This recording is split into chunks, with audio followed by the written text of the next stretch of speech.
மன்னர் முத்து வடுகநாதன் படுகொலைக்கு பிறகு வேலு நாச்சியார் அங்கு மிகப்பெரிய ஒரு தலைவியாக உருவாகி அங்கு பிரிட்டிஷ் ஏகாதிபத்தியின் படைகளை புறமுதுகிட்டு ஓடச் செய்த போது இரு தளபதிகளாக அங்கு இருந்தவர்கள் மருது சகோதரர்கள், மருது இருவர்கள்.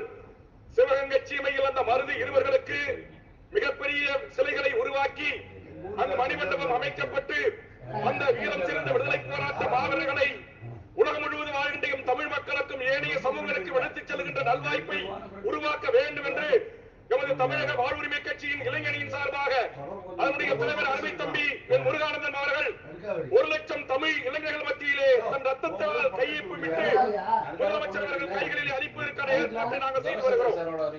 ஏற்கனவே அங்கு இடம் தேர்வு செய்யப்பட்டிருக்கிறது. அதிமுக ஆட்சி அது வெறும் 3 சென்ட்.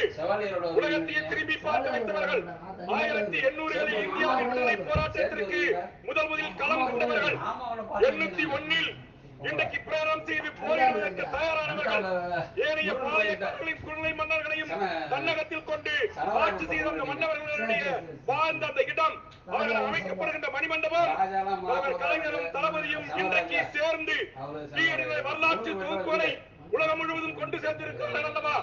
டிஜிட்டல் உலகத்தில், கணினி உலகத்தில் ஒளி காட்சியோடு அது போன்று எமது மருது இருவர்களுக்கு சிவகங்கை சீமையில் சிலை அமைக்க வேண்டும் என்கிற வேண்டுகோளை நான் முன்வைக்கிறேன்.